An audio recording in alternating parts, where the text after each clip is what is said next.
Pursuit of the Truth, bab 23-24. Untuk melihat video selengkapnya, sahabat bisa kunjungi playlist yang telah Sabta Novel sediakan. Yuk mari, kita berimajinasi bersama dan masuk ke alur ceritanya.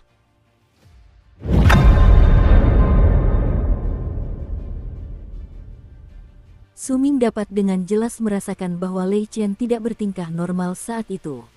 Seolah-olah dia takut dan tidak bisa berbuat apa-apa. Suming melirik ke arah suara itu secara diam-diam. Suming terkejut. Orang yang berbicara adalah seorang gadis.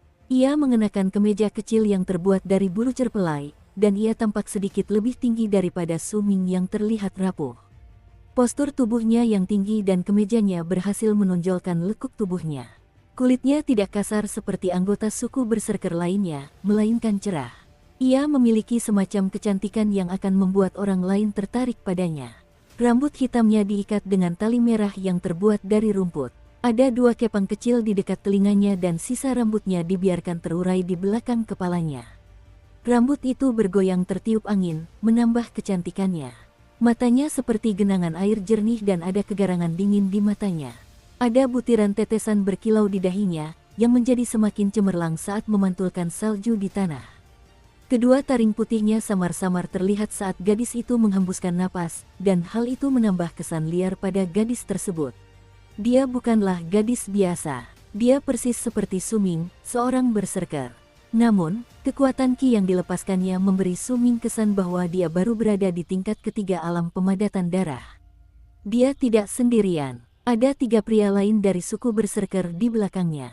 Tubuh mereka kekar seperti bukit-bukit kecil. Tatapan mereka dingin saat mereka menatap Suming dan Lei Chen. Kekuatan Qi mereka hanya sedikit lebih lemah dari Beiling. Tampaknya ada tanda-tanda yang dilukis pada ketiga pria besar itu. Saat Suming mengamati mereka secara saksama, ia menyadari bahwa tanda-tanda itu tampak seperti kalajengking. Lei Chen, berani-beraninya kau. Gadis itu menggertakkan giginya sambil menatap Lei Chen dengan tajam. Lei Chen menyentuh hidungnya dan ekspresi jujur serta polos yang biasa terpampang di wajahnya kembali saat dia tertawa konyol. Aku tertipu oleh tatapan bodohmu itu waktu itu dan aku dapat ramuan pewarna yang bodoh. Yang kau jual padaku seharga 3 koin batu. Gadis itu berjalan menghampiri Lei Chen, wajahnya merah padam karena marah. Kau tak bisa menyalahkanku untuk itu. Aku tak tahu itu ramuan apa, jadi aku hanya meletakkannya di tempat sembarangan. Kaulah yang ingin membelinya, gumam Lei Chen seolah dirinya diperlakukan tidak adil. Berikan koin batunya. Gadis itu menatap tajam Lei Chen. Suming juga dibenci karena berdiri di samping Lei Chen, tetapi karena terlihat lemah dan rapuh, gadis itu mengabaikannya begitu meliriknya. Tapi aku, Lei Chen tersenyum kecut. Ia hendak berbicara, tetapi gadis itu langsung menatapnya dengan dingin. Ketiga pria di belakangnya juga menatapnya dengan tatapan tajam. Ia menelan kata-katanya dan hanya bisa mengeluh tentang situasi itu dalam hatinya. Lei Chen, apakah dia orang dari suku naga kegelapan yang kau dan tetua bicarakan? Suming berbicara perlahan, wajahnya tanpa ekspresi. Saat kata-katanya keluar dari mulutnya, Lei Chen terkejut sesaat tetapi segera bereaksi. Dia tahu bahwa Suming selalu tenang. Jika dia mengatakan sesuatu, itu berarti dia akan membantu. Selain itu, dia mengenal Suming. Saat dia mendengar Suming berbicara dengan aneh, dia langsung mengerti niatnya dan berdiri di belakang Suming. Dia memperlakukan Suming seolah-olah dia adalah pemimpinnya. Ya, Tuan Muda, itu gadis yang saya bicarakan. Tatapan Lei Chen penuh hormat saat ia berbicara dengan kepala tertunduk. Tindakan dan kata-kata Lei Chen segera membuat gadis itu mengalihkan pandangannya ke Suming. Dia terkejut. Gelar Tuan Muda biasanya diberikan kepada calon tetua suku. Dia menatap Suming dengan saksama, tetapi bagaimanapun juga, dia hanya memberikan kesan sebagai anggota suku berserker biasa. Karena itu, raut wajahnya menjadi garang saat dia berbicara dengan dingin. Aku tidak peduli apakah kau Tuan Muda. Kembalikan koin batuku. Baiklah. Aku akan memberimu koin batu itu. Tapi aku datang bersama Lei Chen ke sini hari ini untuk mencarimu.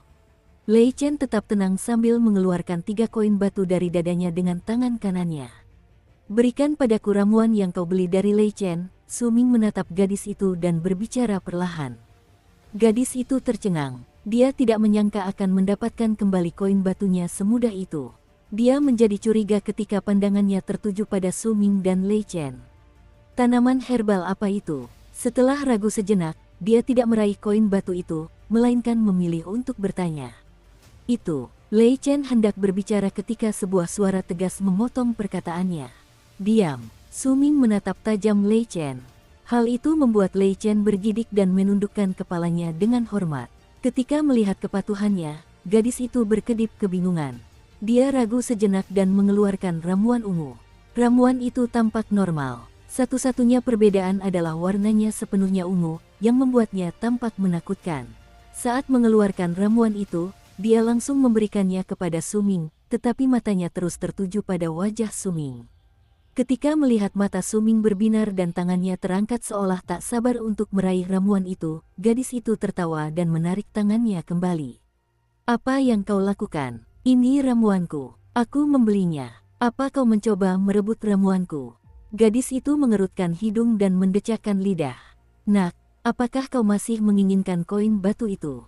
Su Ming terkejut, tetapi dia segera mengerutkan kening. Kenapa aku tidak menginginkannya? Tapi aku baru saja memikirkan sesuatu. Jika kau bisa menunjukkan bukti bahwa kau adalah tuan muda suku Gunung Kegelapan, maka aku akan mengembalikan ramuan itu kepadamu.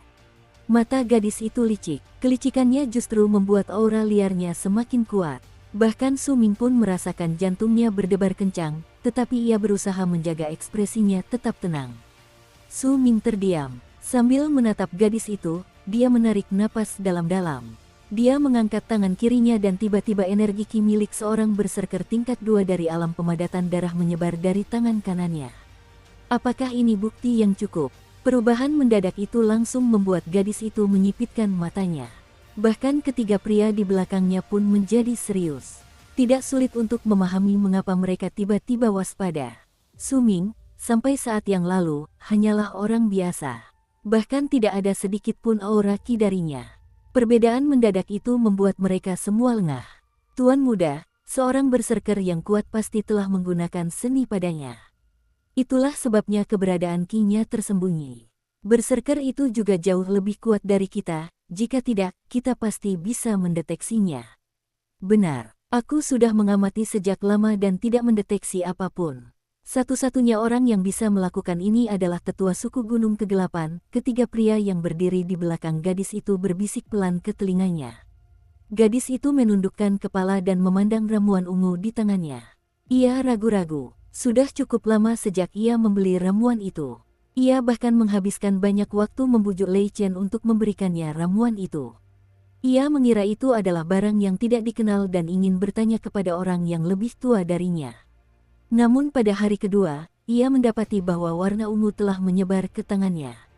Jelas sekali bahwa itu telah diwarnai. Penemuan itu membuatnya marah.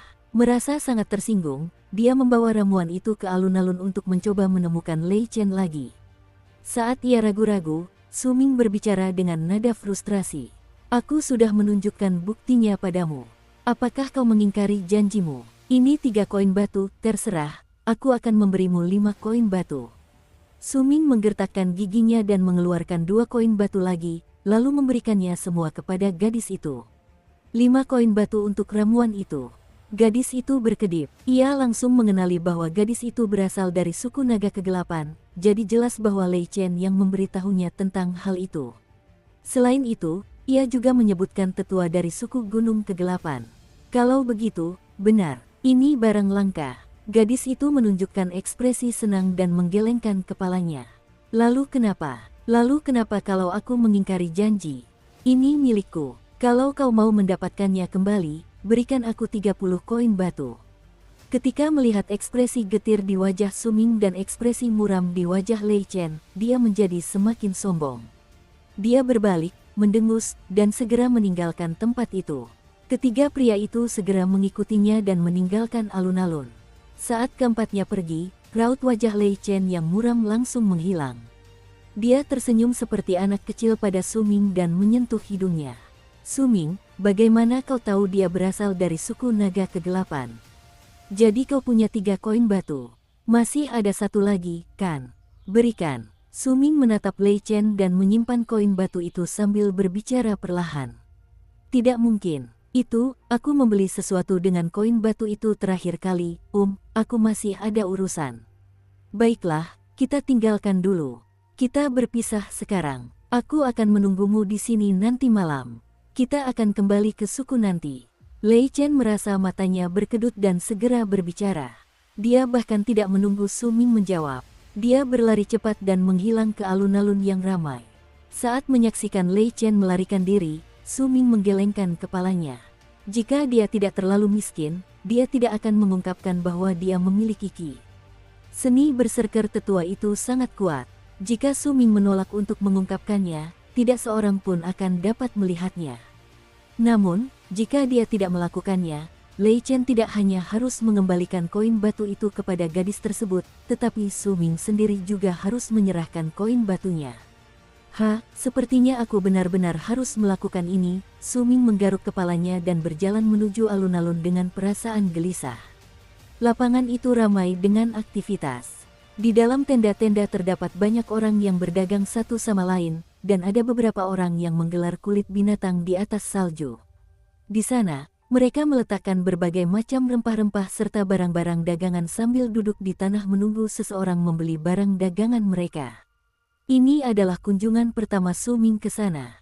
Semuanya baru baginya. Saat berjalan melewati alun-alun, ia melihat banyak barang yang belum pernah dilihatnya sebelumnya. Di antaranya adalah tulang-tulang binatang buas dan berbagai macam tumbuhan aneh. Bahkan ada beberapa ramuan obat halus yang dijual. Mereka bahkan menjual air liur naga kegelapan di sini. Satu botol harganya 1 koin batu. Suming tersandung saat melihat air liur naga kegelapan dijual sebagai barang dagangan. Benda itu berada di salah satu kulit binatang di tanah di sampingnya. Dia berkedip kaget. Aku sudah meminum air liur naga kegelapan, sejak aku masih kecil. Berapa banyak koin batu yang setara dengan itu? Xiao Hong juga banyak meminumnya. Suming baru saja akan pergi sambil bergumam ketika dia melihat sekilas sesuatu di salah satu kulit binatang tidak jauh dari situ. Suming menarik napas dalam-dalam dan berjalan ke arahnya. Dia melirik pemilik kios itu. Dia seorang pria tua berusia 50-an. Dia mengenakan kemeja kulit longgar dan duduk diam dengan kaki bersilang di atas salju. Dukung terus channel YouTube Sabta Novel. Ketika merasakan seseorang mendekatinya, lelaki tua itu membuka matanya dan menatap Suming. Ada sedikit keterkejutan di matanya, tetapi setelah menatapnya dengan saksama, ia menutup matanya kembali. Suming mengamati sebuah benda biru yang diletakkan di atas kulit binatang. Benda itu berbentuk seperti piring. Tepinya tajam tetapi ada beberapa retakan di permukaannya. Bahkan ada sayatan yang dalam, seolah-olah benda itu telah ditusuk. Benda itu tergeletak tenang di atas tikar tetapi sesekali memancarkan cahaya redup. Siapapun yang melihatnya akan mengira benda itu hidup. Retakan-retakan itu tampak membentuk sebuah gambar. Itu adalah gambar wajah yang menakutkan dan mengerikan untuk dilihat. Ini adalah kapal berserker yang belum lengkap. Kau tidak akan mampu membelinya. Saat Suming sedang melihatnya, dia mendengar suara tua dan keriput. Suming mengangkat kepalanya dan menatap lelaki tua itu, yang kemudian berbicara. Bejana berserker. Suming menarik napas. Dia sudah menduganya. Dia pernah membacanya di gulungan kulit binatang buas. Bejana berserker adalah barang yang sangat langka. Hanya berserker kuat di alam transendensi yang bisa mendapatkan dan membuatnya. Adapun orang-orang di alam pemadatan darah, sulit bagi mereka untuk mendapatkannya. Bahkan jika mereka memilikinya, biasanya itu adalah warisan dalam suku. Pasti juga ada orang-orang di suku yang mampu menjaga bejana itu agar tidak diambil oleh berserker di alam transendensi. Bejana ini sudah rusak, kau tidak bisa menggunakannya. Tapi karena dibuat oleh seorang berserker di alam transendensi, harganya 1000 koin batu. Pria tua itu berbicara perlahan. Saat Suming menatap piring biru itu, tatapannya dipenuhi kerinduan dan rasa iri. Ia hanya memiliki 5 koin, jadi ia tidak mampu membelinya. Dia menghela napas. Suming melihat piring biru itu lagi dan pergi dengan berat hati. Aku penasaran kapan aku akan memiliki kapal berserker milikku sendiri. Suming berpikir sambil berjalan-jalan di alun-alun. Ada banyak orang yang membuka toko dengan menjual barang-barang dari kulit binatang. Namun, Bahkan setelah Suming berkeliling tempat itu, dia tidak melihat orang lain yang menjual bejana berserker. Namun, ia menemukan beberapa rumput kasa awan yang dijual. Hanya saja, rumput itu dijual oleh orang yang berbeda. Harganya cukup mahal. Satu helai saja dijual seharga 1 koin batu, yang sama dengan harga air liur naga kegelapan. Hari mulai gelap, matahari terbenam dan cahayanya memancarkan cahaya merah di daratan. Namun, masih banyak orang yang berkumpul di alun-alun dan tempat itu terus ramai dengan aktivitas.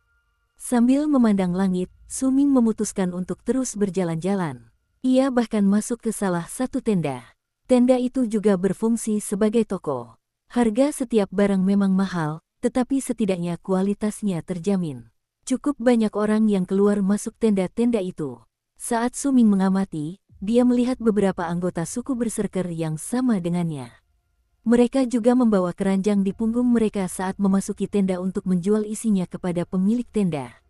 Ketika Suming melihat ini, dia tersenyum.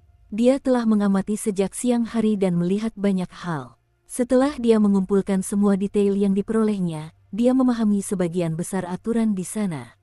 Saat langit hampir sepenuhnya gelap dan obor dinyalakan di sekitar alun-alun, Suming pergi ke sudut yang tidak terkena cahaya. Ia mengamati sekelilingnya dengan saksama sebelum dengan cepat meletakkan keranjangnya. Ia membungkus kulit-kulit binatang di dalam keranjang di sekeliling tubuhnya dan mengenakan semua kulit binatang lain yang telah ia siapkan di dalam keranjang. Akhirnya, ia mengeluarkan kulit binatang berwarna hitam yang tampak seperti jubah dan memakainya, menutupi seluruh tubuhnya. Wajah Suming sudah tidak terlihat lagi. Dari ukuran tubuhnya, dia tampak bengkak. Dia terlihat sangat berbeda dari dirinya yang dulu kurus.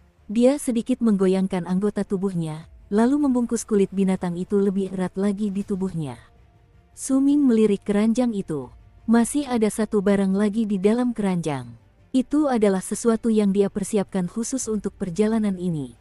Benda itu berat, tetapi memiliki kegunaannya. Dia mengayunkan keranjang ke punggungnya dan menundukkan kepalanya. Dia berhenti setelah melangkah beberapa langkah ke depan.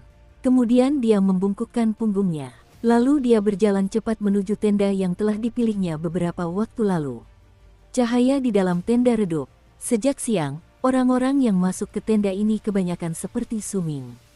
Mereka menyembunyikan wajah mereka agar tidak ada yang bisa mengenali mereka. Mungkin ini pertama kalinya Suming berada di alun-alun, tetapi dia telah mengamati jalannya acara sejak siang hari. Karena itu, dia sudah memahami sebagian besar aturan di alun-alun tersebut. Dia tidak langsung memasuki tenda yang dipilihnya. Sebaliknya, dia mondar-mandir di luar tenda untuk sementara waktu sambil sesekali melihat ke arah tenda itu. Tak lama kemudian, seseorang yang berpakaian mirip dengan Suming keluar dari tenda dan meninggalkan alun-alun dengan tergesa-gesa. Suming telah melihat banyak orang seperti ini sejak siang. Dia cukup yakin bahwa begitu dia pergi, tidak akan ada yang mengejarnya. Dia membuka penutup tenda dan masuk ke dalam tenda yang saat itu kosong dengan cepat tanpa ragu-ragu.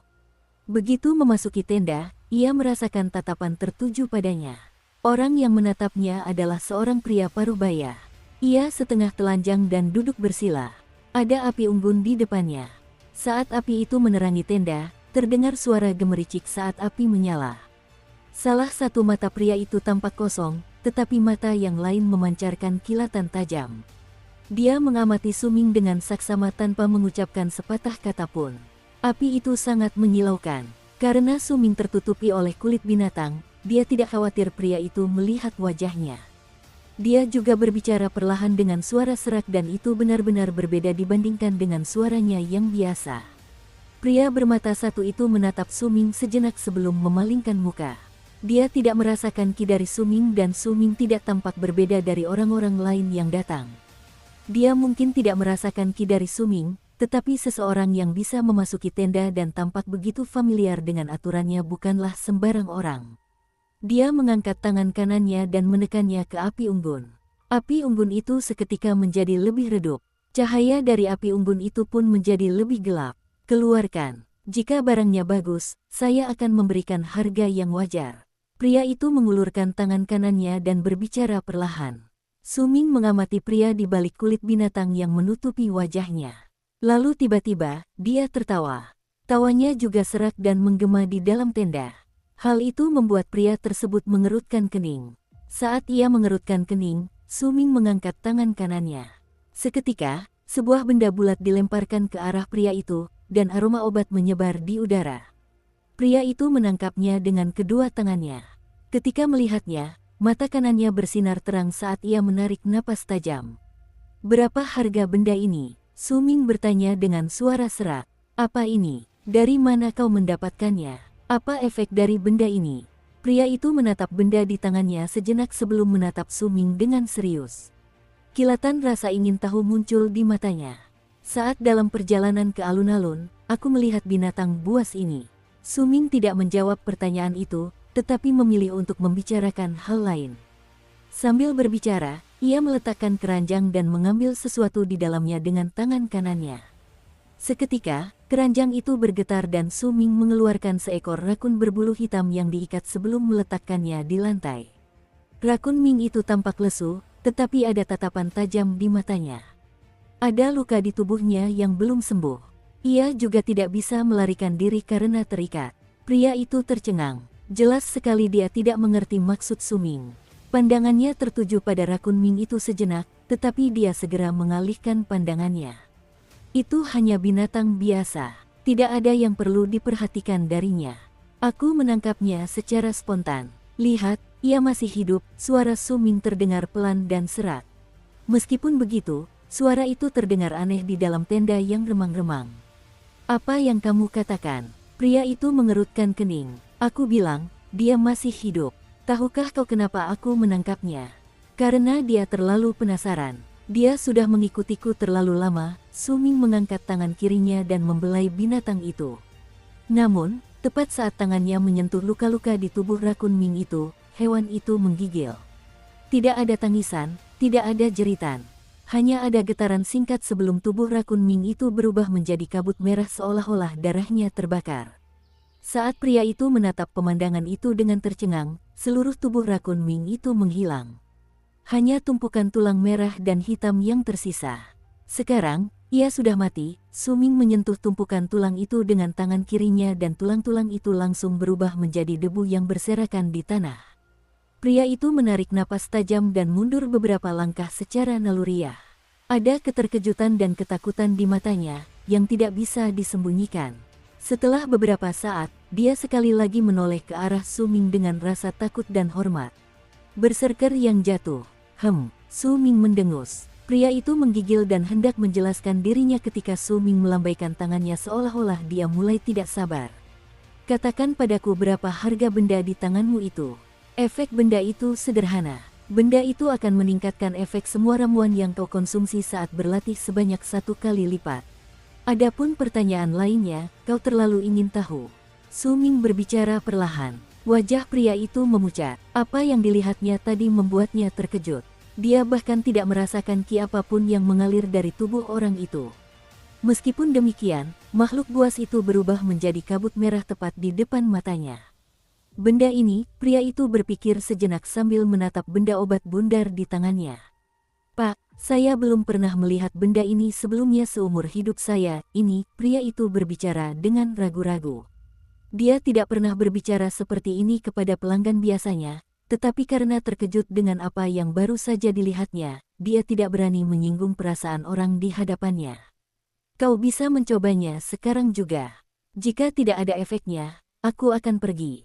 Tapi jika kau merasakan efeknya, kita bisa negosiasi harganya."